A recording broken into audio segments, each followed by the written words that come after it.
I'm Brandon Amoroso, and this is the D2Z Podcast, building and growing your business from a Gen Z perspective. Hey everyone, thanks for tuning into D2Z, a podcast about using the Gen Z mindset to grow your business. I'm Gen Z entrepreneur Brandon Amoroso, founder and president of retention as a service agency, Electric, as well as HR platform, Scaleless. And today I'm talking with Mike True, who's the co-founder and CEO of Prescient A.I, which is a leading platform in media measuring and optimization for e-com brands. Thanks for coming on the show. Thanks for having me, Brandon. Good to see you. So before we jump into all the various things that we want to cover today, can you give everybody just a quick background on yourself and Prescient? Yeah, of course. Background on myself, I started my career, I've always been in big tech, started my career at Oracle, working on their Exadata platform. So large volumes of data across the public and private sector, specifically in healthcare. I went over to IBM from there. That's where I started to get my feet wet in artificial intelligence on their Watson team, working predominantly within the healthcare sector. I was out in San Francisco. I was flying all around. I took like 134 flights in that last year. All my friends were having fun at startups. And so I joined this really cool company called App Annie, which was doing, actually, they just got acquired last week by Sensor Tower. But we were doing essentially analytics across the app stores.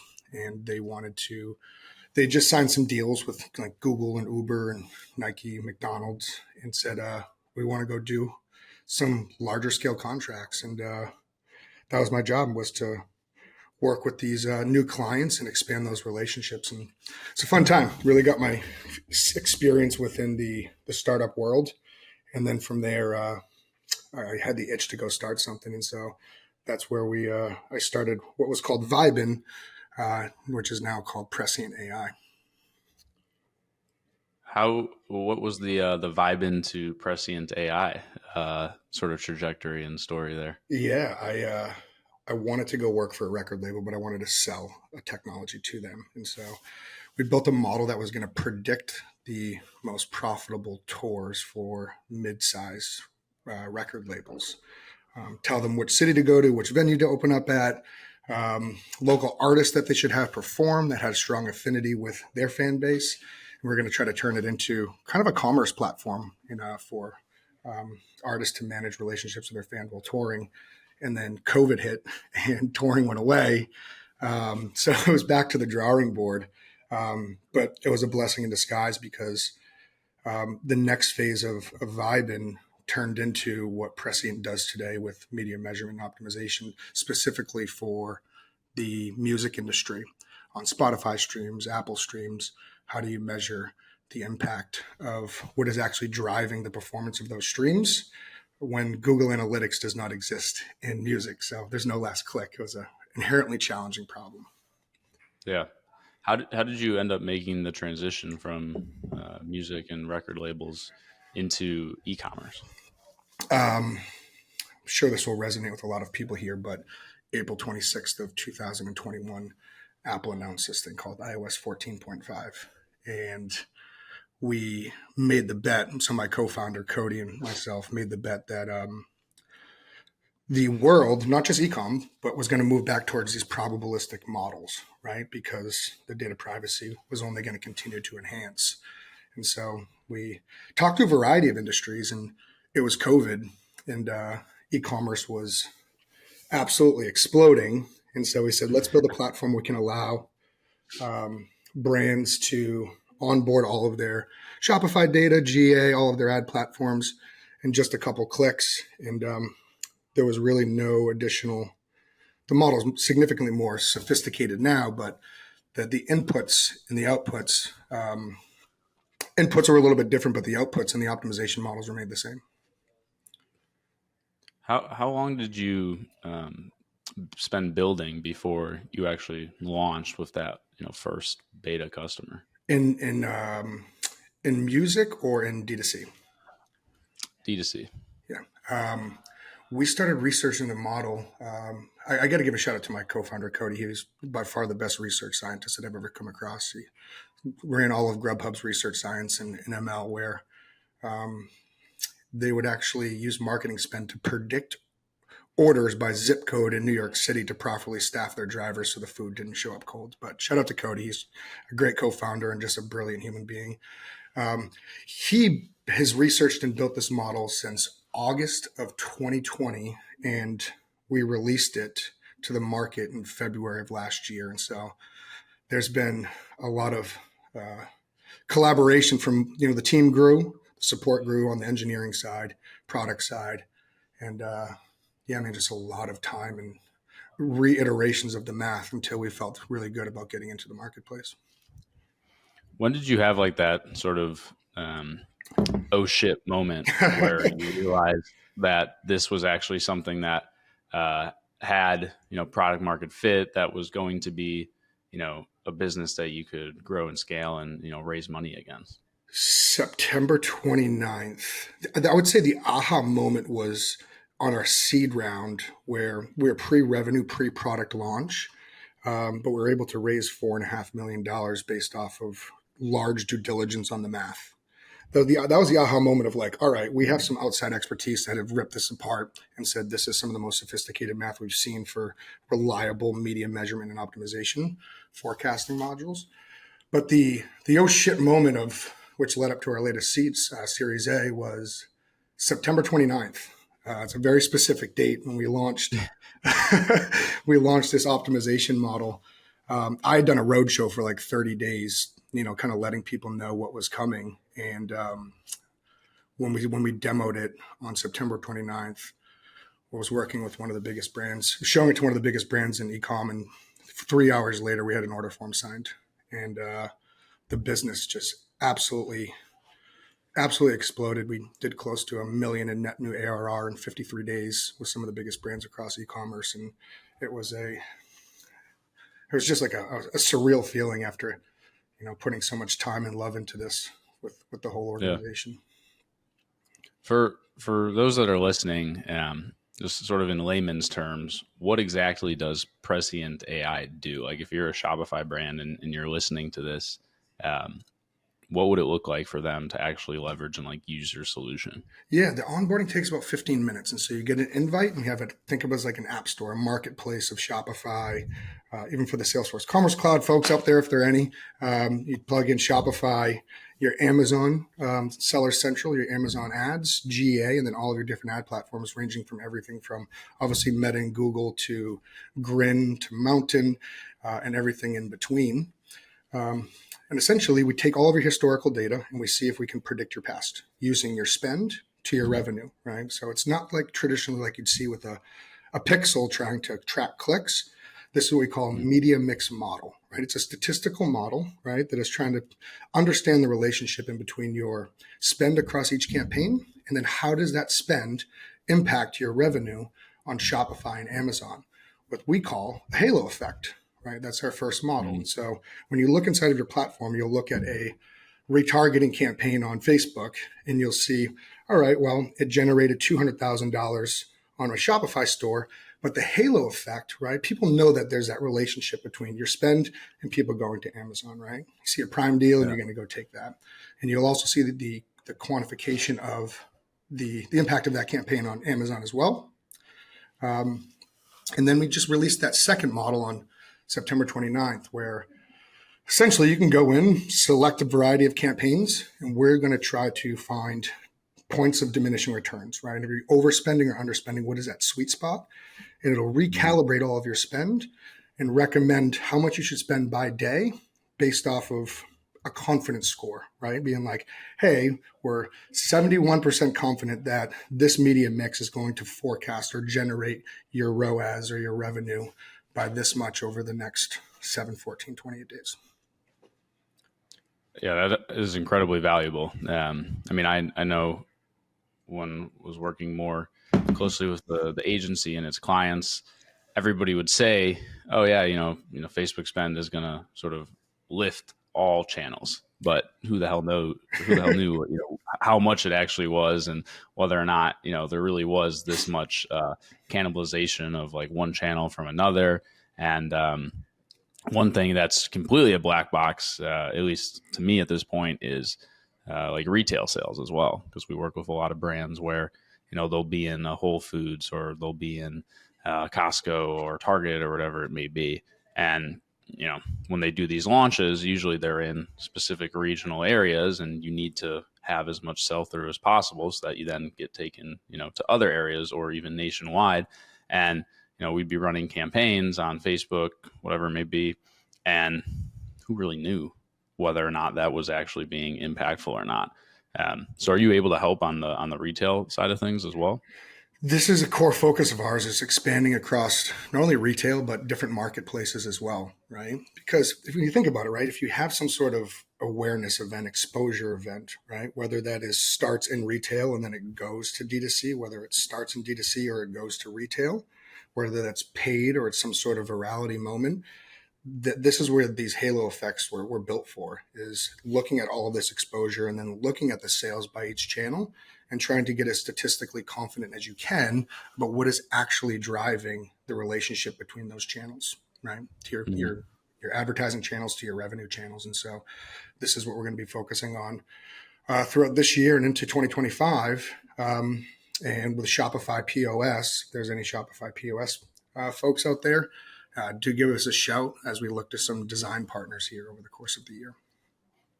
Yeah, they're really pushing heavily on the POS.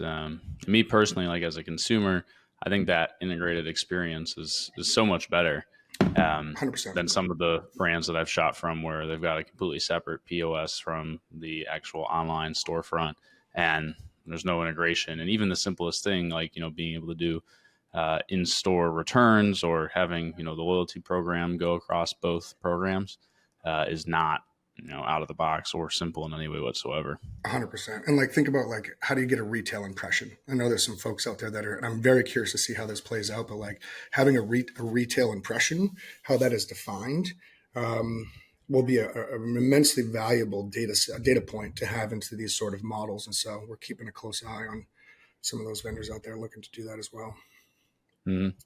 I figure that a solution like this can also even help when it comes to things like inventory, where you should be staging the product if you have multiple warehouses across the US, how you should be buying and thinking about sourcing and things like that, as you're able to sort of plug in inputs and see, hypothetically, this is what sales should look like if we do this for our media mix. Yeah, I mean, my co-founder said this to me for years. He's like, it's kind of like marketing-based demand forecasting, right? Your marketing should be able to, if you understand how your marketing is going to perform in the future with a certain level of confidence based off of individual SKUs or even the categories, right? That should be able to help with that inventory planning for sure. Yeah, that was a nightmare during COVID with the massive over ordering, then under ordering. And I feel like this year is maybe the first true baseline year since COVID, where you can actually maybe start to think about doing year over year comparisons versus literally just living at the seat of your pants every week, trying to figure out what the hell is going on.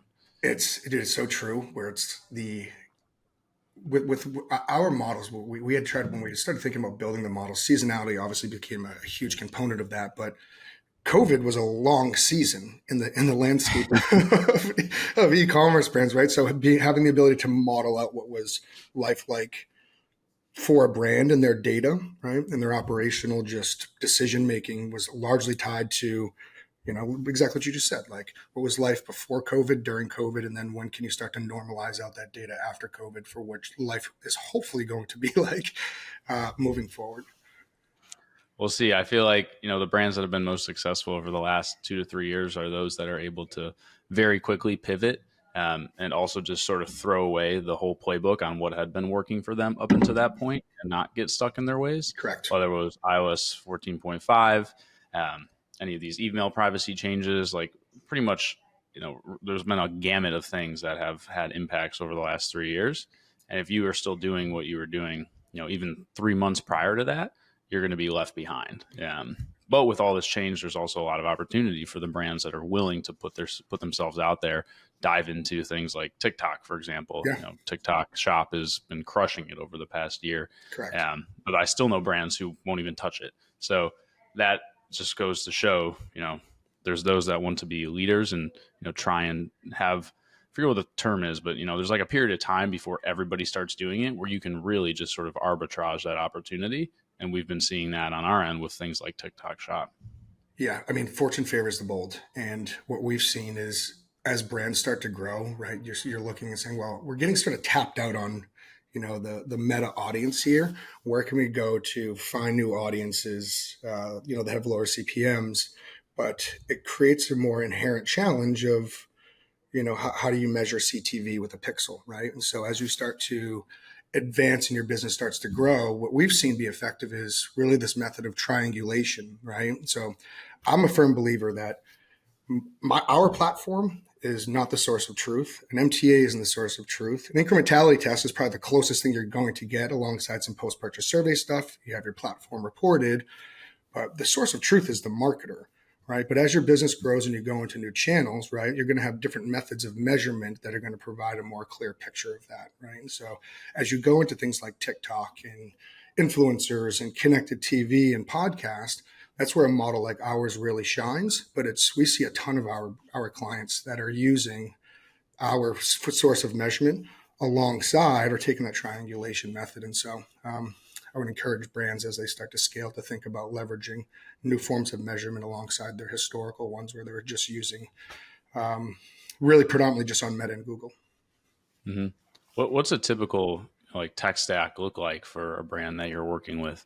If they're using Prescient, like, are they using any other sort of attribution tools? Oh, a ton of them, man. I mean, we sit alongside, some measurement tools that I've not coming from this space. I've admired coming in there. You have on the MTA side, you have the rocker boxes, the North Beams, the triple whales of the world.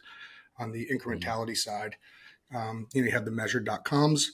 And then most recently, an emerging player in the space that I'm particularly excited about is a incrementality solution called House, Haus. I had the chance to meet their CEO out at Shop Talk.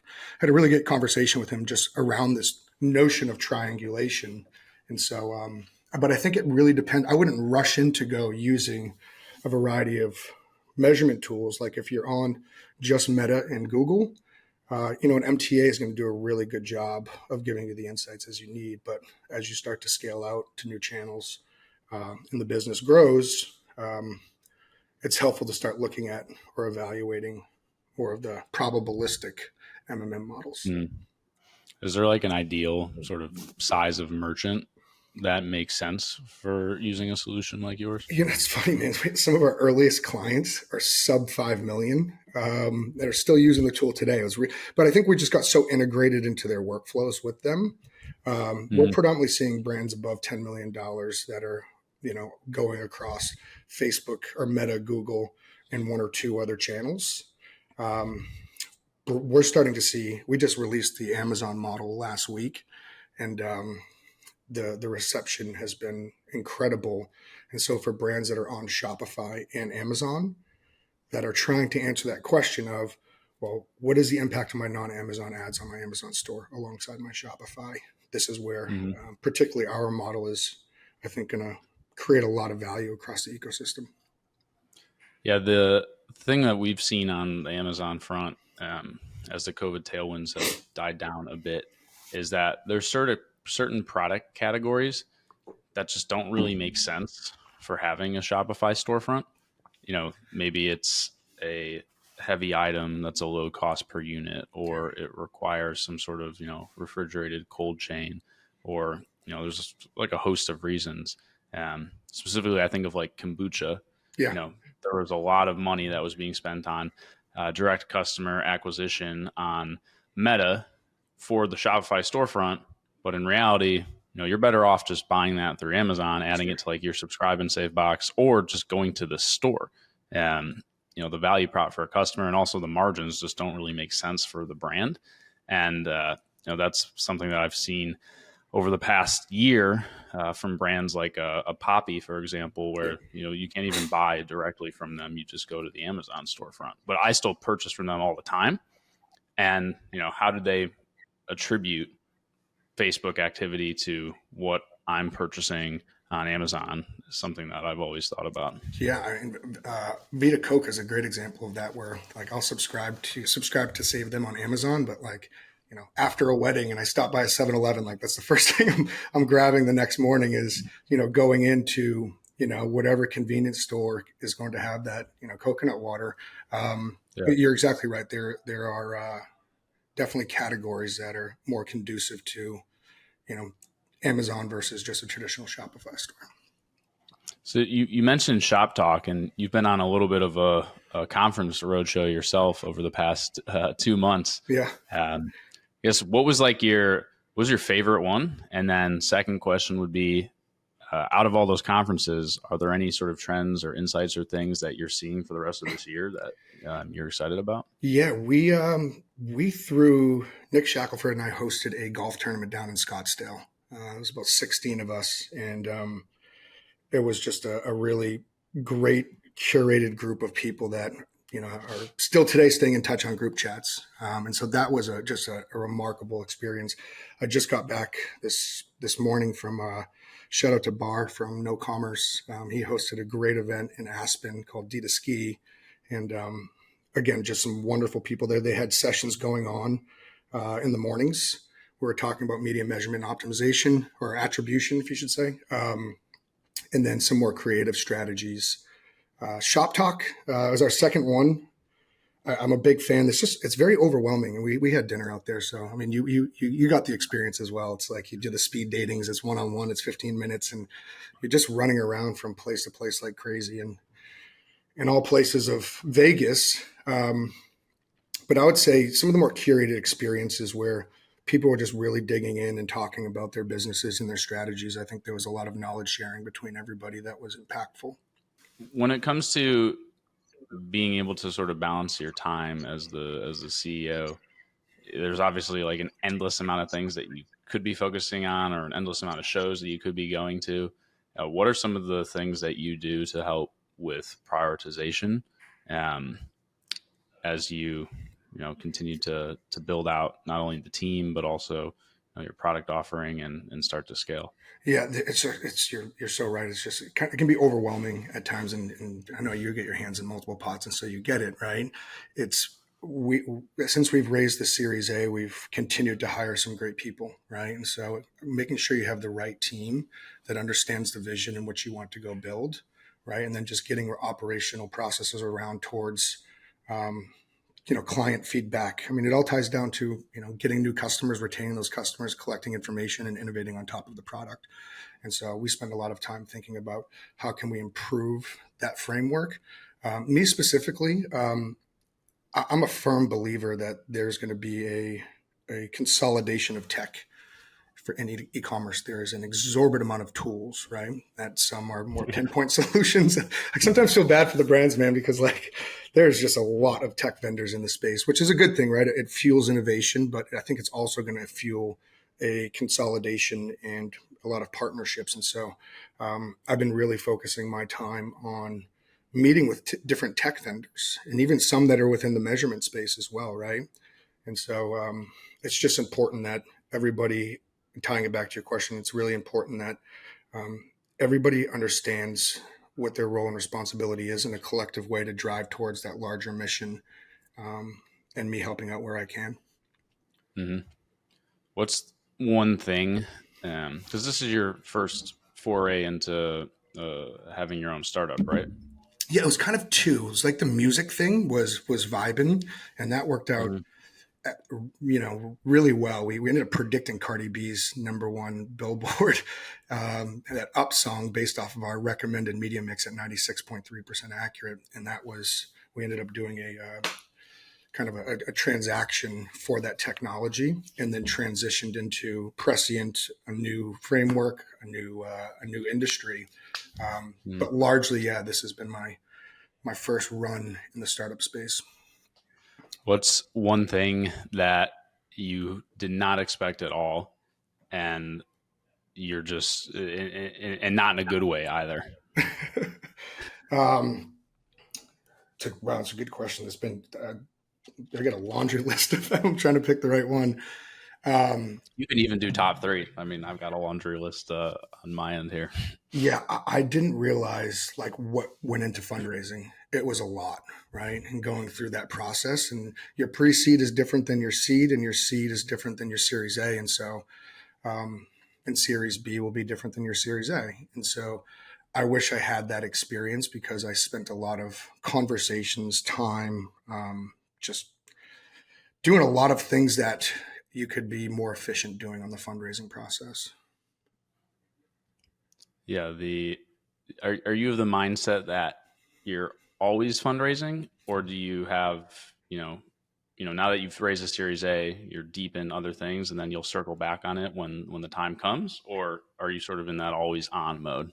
There's always the notion of, I'm a believer of not spending a ton of time still talking to VCs, but I think it's important to understand potential VCs for later stage rounds. And so at least kicking off some of those dialogues. But, we have a wonderful board, and welcome to Taylor Brandt from Headline for joining.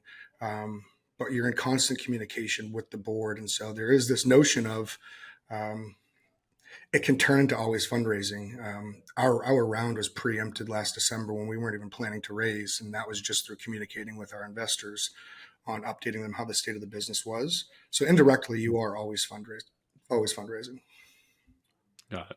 I feel like that's a good position to be in, though, preempted fundraising versus the other way around. I mean, it was shout out to all of our clients, and the Hexclad, Good American, Cozy Earth, Nude, everybody across the board who joined on in Q4 and helped us get to the point we're at now. How did you get those first early adopter customers when you didn't have any sort of proof points yet and you were new to the market? What did that look like? A road show, man, reaching out, saying, I'm going to I went to Jimmy from Sendline's conference out in San Diego and scheduled a bunch of meetings throughout that time. But yeah, I flew around, man, reached out to the execs and said, I'd love to introduce myself and let them know what we're doing. And so we were kind of timing that with the launch of this optimization model. And when the model was ready, they were all really excited to take a look because it was kind of first of its kind to be able to do what we're doing that quickly with that level of granularity. Mm-hmm. But yeah, it was a road show. Well, lots of road shows. I feel like in this space, like it's a very relationship space. Like I've had such a wonderful time joining the e-commerce community over the last year. People just building and innovating what amazing brands that just never think of building and scaling the heck out of them. It's been really cool to meet a ton of people, and everybody's been incredibly welcoming to myself and Prescient in general. Yeah, I feel like more so than some other industries. It's very We're still like a big healthcare provider, like a big financial institution. It's fun. So what are you most excited about for this year? We have some, again, tying it back to Cody and the team he's building out. We're a research first organization. We always will be an R&D first research organization. And I'm excited to take the feedback that we've gotten from our clients and then apply some of the research that we're doing and seeing what sort of value we can create across the ecosystem. It feels like there's endless opportunity for you guys, so I'm excited to watch it. I'm excited to be connected with you, man. I've enjoyed getting to know you. It's been fun, especially because we're both in Miami. Yes, there's a fair amount of Miami founders in the e-com space. Oh yeah, for sure. Shopify Plus agencies. There's at least 4 down here, and some apps as well. Some recently exited founders as well from apps or agencies. Miami's putting itself on the map, man. Like my first buddy down here is John Snow from the Snow Agency, and he's a big TikTok shop proponent. But yeah, that's the ecosystem down here is great. And for anybody here in Miami or any golfers, we're throwing our next Prescient A.I. Commerce Cup down here in Miami. We're targeting for the week of May 3rd, which is also F1. So, please reach out if you're interested in playing. It's gonna be a good time. That's a crazy weekend. I don't know if you were here for any of the last Miami F1 weekends, but it's one of those where just like Miami Music Week, just like Art Basel, having been here now for almost 3 years. I think next year I'm going to leave for all of them and then come back after they're done. I was gone during Miami Music Week, and I'm like, this is such a. I'll take all the flights from going to these different places. It was such a blessing in disguise. It was a madhouse here, and then Miami Tech Week is kicking off over the next 2 weeks as well. And so I just feel like the Q1 and Q2 in Miami are just constant. Something is going on. Yeah. I think the summer period, well, yeah, it's hot, whatever. I don't really think it's actually that hot, but uh, everybody leaves. And I Yeah, think that's almost the best time to be here. You can go anywhere and yeah. not have to wait, 45 minutes to sit at the beach, or, get a reservation at a restaurant, not 30 days in advance. And there's not all the traffic and the craziness going on. I mean, the bridge from Brickell to downtown is just absolute mayhem. It's mayhem. But no, I agree. I agree. It's taken me 2 years to be able to basically curate my days around not having to take that bridge at any sort of time where it might be up or busy. Because what a way to like ruin your day if you end up trapped in one of those like, downtown to Brickell bridge scenarios, and you just sit there, you just like completely shit out of luck, and it's just It's like, horrifying. okay, I'll leave 20 minutes early, and the bridge, you have no problem with the bridge. And like you show up early, and then it's like, all right, well, I'll leave on time, and you're 20 minutes late for the meeting. I forgot what you said. Where did you move from? San Diego. No, Oh, that's right. and then before that I was in LA, And then, which was horrific traffic. yeah. And is that when you started the agency when you were out west? Yeah, at school at USC, my second year there, I just started like freelancing for a bunch of really small mom and pop shops in the Yeah. LA area, like maybe 1 or 2 person Shopify storefronts, doing anywhere from 100 grand to like 1 million max. They all exhibited at these shows called Renegade Craft Fair, Okay. um, like makers and artisans. They'd have like air plants, T-shirts, a bunch of Love other it. like cool little gadget and widget shit. And so I'd like go to those events and basically offer, my services for free or dirt cheap. And that's how I got my feet wet, and actually learned and, uncovered what I wanted to and how I wanted to shape the agency. Because like to start, we did everything. Um, but that obviously wasn't scalable or sustainable. Yeah. And so we ended up, weaving our way into that customer experience and retention marketing bucket. And yeah, I primarily grew the agency though down in San Diego because I moved there like literally a month or two after COVID hit. Okay. That's cool, man. And what are you most excited about this year? Really not so much, specifically around ecom, though, the product that I've been building with my brother for the past year and a half, we are launching it into the ecom vertical to start. But I guess the thing I'm excited about is being able to take all of the experience I had working very closely with, a Klaviyo, a Attentive, a Rebuy, Recharge, these partners of ours from the agency front over the last 3 years on the tech side who have, grown and scaled very successful businesses. I was on the other end of that as an agency partner of theirs, but now it's sort of my turn to try, uh, and be in their shoes with growing and building Scaleless. And so, there's a lot that I got to experience and a lot of insight that I get to tap into. But at the end of the day, now I have to, go out and build the same sort of structures and processes that they put in place as they grew and scaled their tech companies. So I'm excited for that, and also just being able to get back into something really deeply, because it was like the most exciting time at Electric was when we grew from those 12 people to 45 and whatever it was, like the 12 months. And so It's a big it's deal. not like when I started it was a little bit of a shit show, but it's not like when I started the agency, I had some undying love for like marketing or Shopify. It was more so, I want to start a business. I don't want to go get a real job. So like, what the hell can I do now to enable that. And so fortunately that worked out. But now, I get to go back into that, that growth mode where we've brought on, 9 new developers in like the last 4 weeks. We're doing that team retreat I was telling you about in Brazil in May, which I'm super excited about. And then, we haven't had that oh shit moment yet because we haven't gotten the product in market yet, which will be around like mid-May.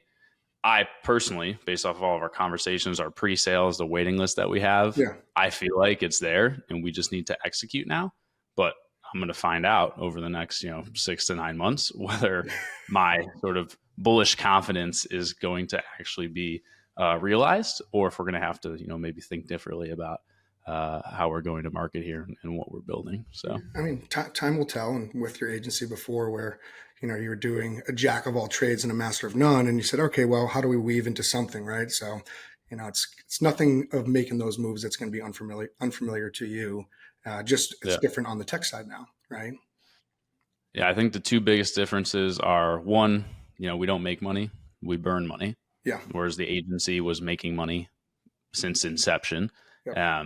And then the second thing would be, I don't have as much control over the product as I did at the agency, which was, the product was the service itself. And I could quite literally do everything that we were providing to our clients outside of, some web development. But when it comes to the product development on this side of things and all the shit that's going on with like AI and ML and whatever else, like I'm just like, here's the vision. And then, I have to take a step back and hope that we've brought the right people in place to be able to execute and help us, expand upon that.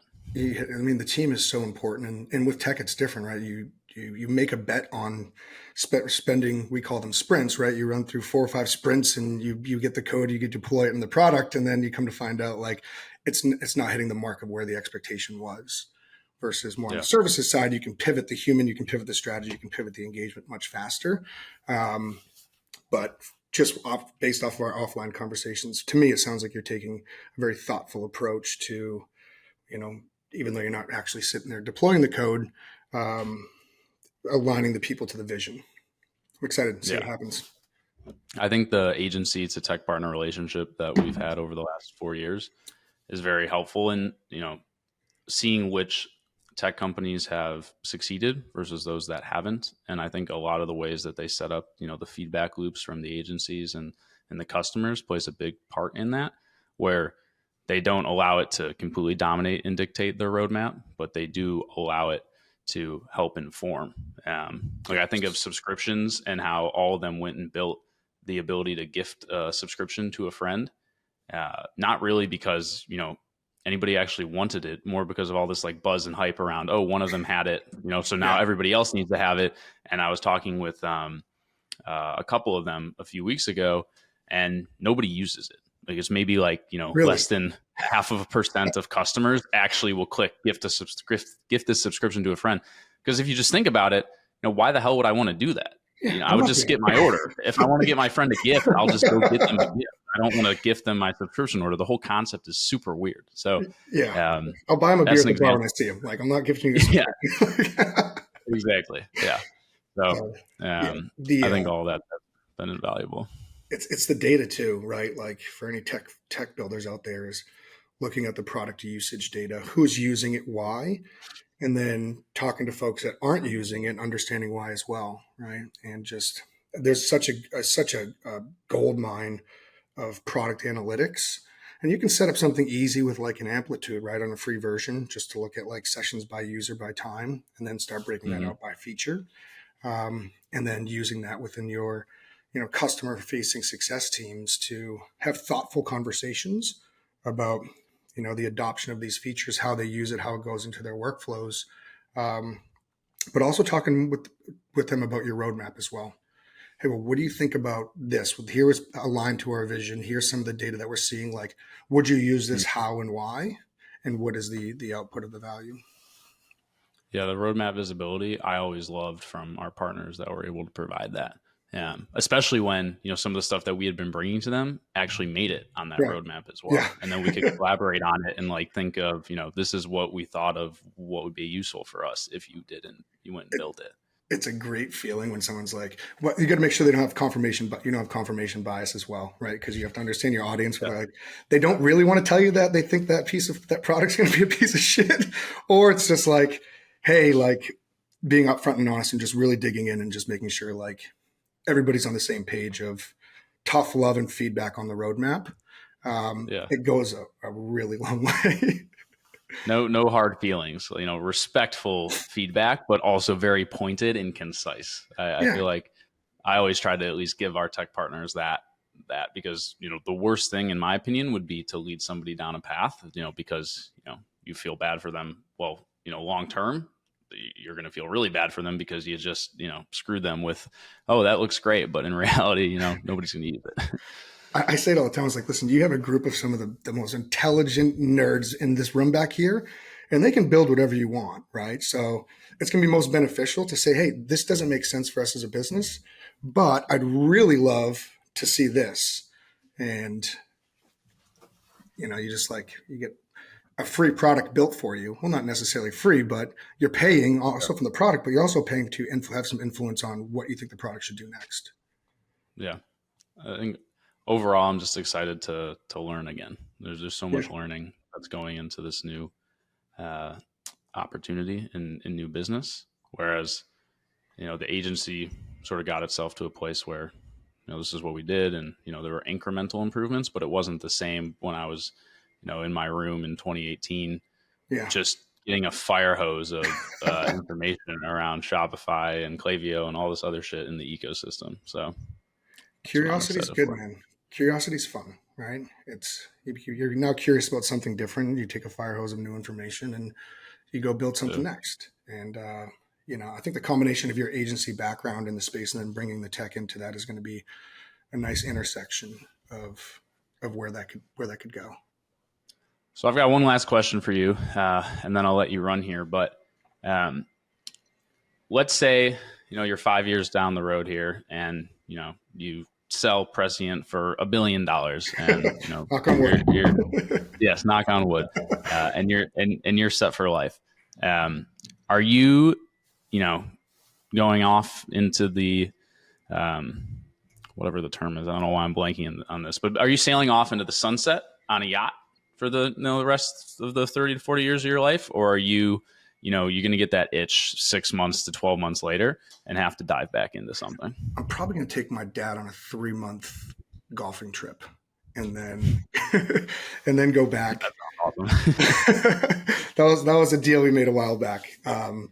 But spend some time with my family, what I do. But I already know what I would do. I would go start a venture fund for, I grew up in Maine where I didn't know anything about venture growing up. There was nothing about tech in my backyard. Every door got told no 112 times before we got like $50,000, right? Because you just didn't know anybody. So I would help. I would invest into people that had great ideas that I saw, a promising mentality, and help them navigate, their journey into venture and go to market and scalability. That's awesome. Well, thank you so much for joining me today.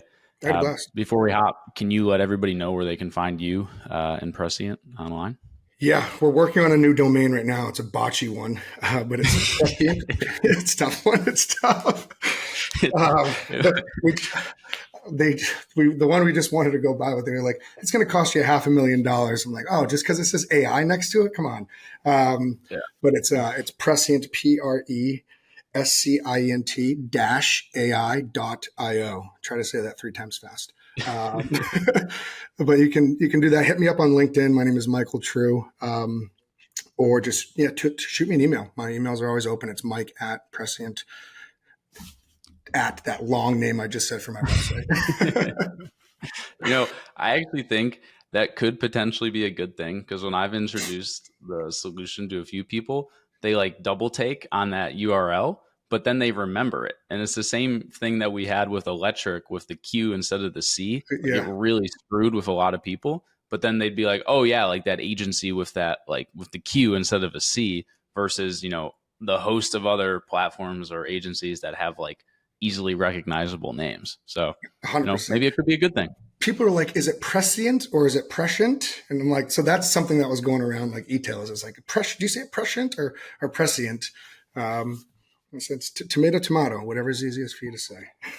Klaviyo ran a whole campaign around how to actually say Klaviyo. So, Yeah, that's fair. they even got t-shirts for it. So it could work in your favor. Well, creativity, man. Yeah. Well, again, thanks for joining me. For everybody listening, as always, this is Brandon Amoroso. You can find me at brandonamoroso.com, electricmarketing.com, or scaleless.ai. We'll talk to you later.